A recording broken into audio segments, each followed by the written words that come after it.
What is going on, guys? It is Friday, August the 27th, and that means it's time for my news radar.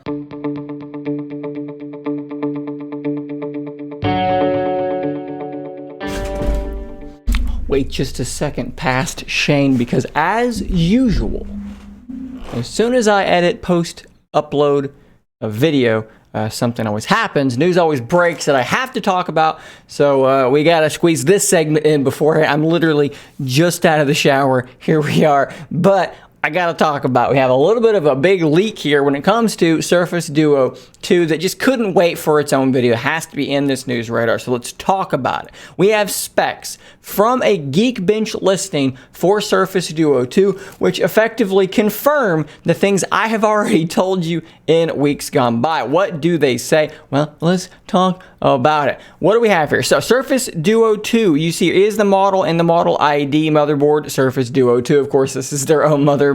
The operating system, Android 11. No, not the new Android 12 that some devices are already running. Well, I guess it's just the Pixel devices are running in beta. No, it is Android 12, and no, it's not Windows 11. It's Android 11. When you see down here, one processor, 8 cores, base frequency 1.8 gigahertz, 4 cores at 1.8, 3 cores at 2.42, and 1 core at 2.84. Well, guess what? That is the Snapdragon 888. So we are getting a top-of-the-line processor in Surface Duo 2 along with that Android 11 operating system. And we are getting 7.10 gigabytes of RAM, which is going to be listed as 8 gigs of RAM. So we're going from 6 gigs of RAM in the original Duo to 8 gigs of RAM in the Duo 2. And look, I can already hear the groaning of, oh, we want 12. The Fold has 12. It's $1,400. And, you know, we're going to talk about this at length later on. There's going to be a video talking about 8 gigs of RAM on Duo 2 for sure, because this needs to be talked about. And if you're upset because you want 12 gigs of RAM because it's expensive and you think it should just have all the bells and whistles, fair enough. I've got no argument for you. But rest assured, we will be talking about why 8 gigs of RAM is actually totally fine in the upcoming very near future, probably in the next couple of days. As for the actual score, we've got a single core score of 1091, multi-core is 3517, which is totally respectable, especially when you compare it to the original Surface Duo, which only had 760, 2847, which was actually really good for a Snapdragon 855. And a 888's faster. I mean, that's not going to shock anybody. And if we compare that to the Z Fold 3's Geekbench score, which also runs the same 888, well, you can see that the scores are very, very similar. The Z Fold beats it in single core, but loses to it in multi-core.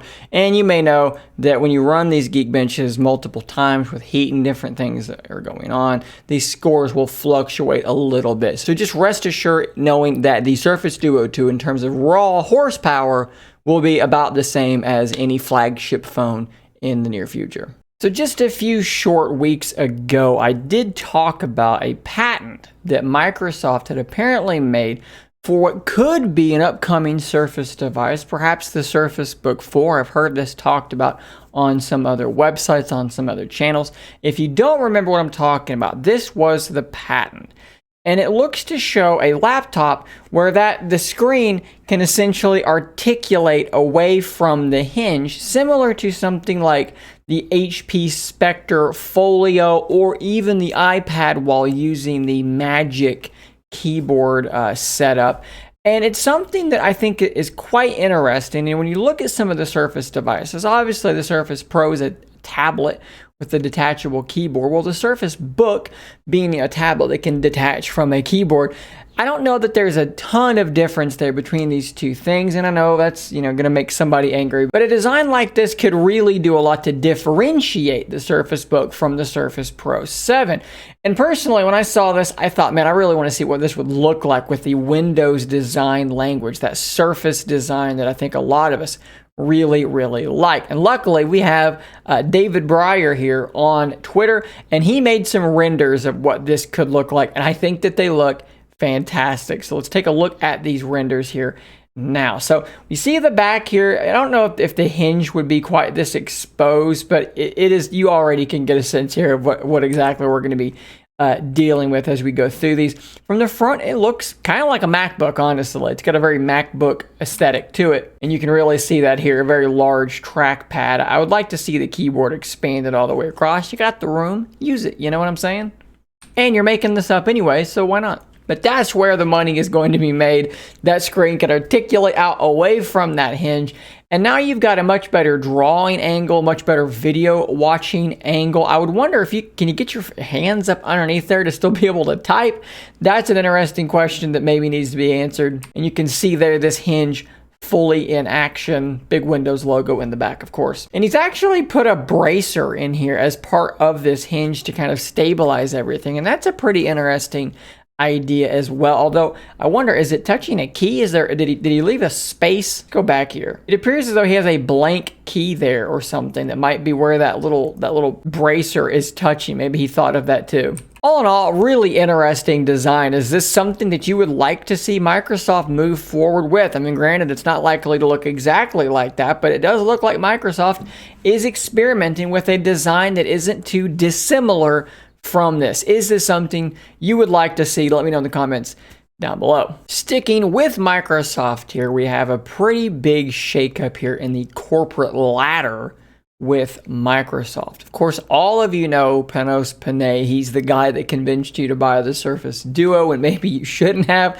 His passion, the way that he speaks, very contagious, very charismatic. Well, he has just been promoted once again, as we have a headline here from XDA developers. Microsoft promotes Windows and Surface chief Panos Panay to the senior leadership team. So what does that mean? Is this a big deal or not? Well, basically what this means is Panos Panay is now, as they put it here, part of Satya Nadella's inner circle. And as they say here as well, it's one of the highest ranks that someone can possibly achieve. It took Panos Panay 17 years to get there. And I think that this comes from the fact that Panos Panay has done a pretty damn good job in the position that he's been in. Windows 11 seems to be, a lot of positive remarks coming out about Windows 11. He's done so much to bring new life to the Windows brand, and in particular with the Surface devices, which he's been in charge of for some time now. Hell, maybe this means that Surface Duo 2 will get even more love and even more support than it was going to get before, because Panos Panay is about as highly ranking as one can be in Windows without being Satya Nadella yourself. Pretty interesting. We've already talked about one patent on this episode, so let's talk about another one, and this one is pretty damn wild. This story comes from frontpagetech.com, and it does deal with Apple. We don't talk about a lot on this channel, but I do occasionally. Headline reads, Apple working on a dual display MacBook with virtual keyboard and wireless charging.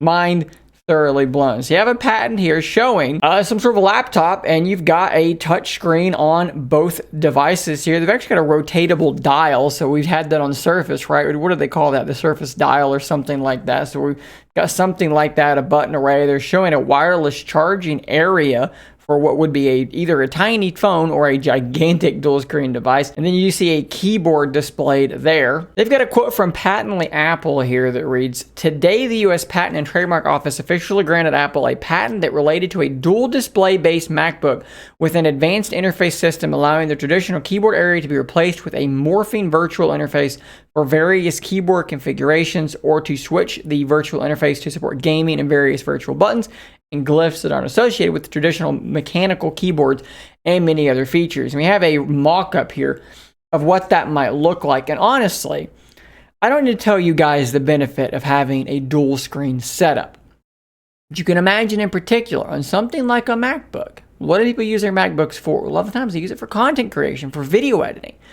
How good might it be to have a fully customized, not keyboard on the second screen, but a fully customized interface for Adobe Premiere or whatever video editor you're using? You're reaching up, you're moving timelines around, you've got your controls down below as well. And of course, this looks just like Surface Neo, which is something that we've talked about, about 1.5 million times on this channel, and we all want to have exist in the real world. And it's possible that Apple will get there first, especially when you take into account that they have these ARM-based processors, which are really well suited for ultra-thin devices like this would need to be. Apple is very well positioned to produce the world's first proper dual screen laptop style device like this. I'm also really curious about the addition of a wireless charger being built into this thing. That is a fairly strange idea, but I mean, why not? Why not put it in there? It's a patent. Probably won't actually see the light of day, but pretty interesting idea. They also note here that Touch ID can include biometrics for palm/wrist prints. So you set your hands down to type and it would read your wrist potentially to unlock it. At the end of the day, what do you think about the idea of an Apple Surface Neo style device? And before we close up shop today, I wanted to give a quick update on the sales totals for the Z Fold 3 and the Z Flip 3 because they are probably better than we even were talking about just the other day. We have this Twitter thread here with some good information. Samsung said here, quote, "We are thankful for the great customer response to our new Z Fold 3, Z Flip 3. Interest in foldable smartphones is at an all-time high with the pre-order volume for Fold 3 and Flip 3 already outpacing the total sales for Galaxy Z devices to date in 2021. That is unbelievable. Let's say this again. They've sold more Flips and Fold 3s already than they did all of last year for the Flip and Fold 2.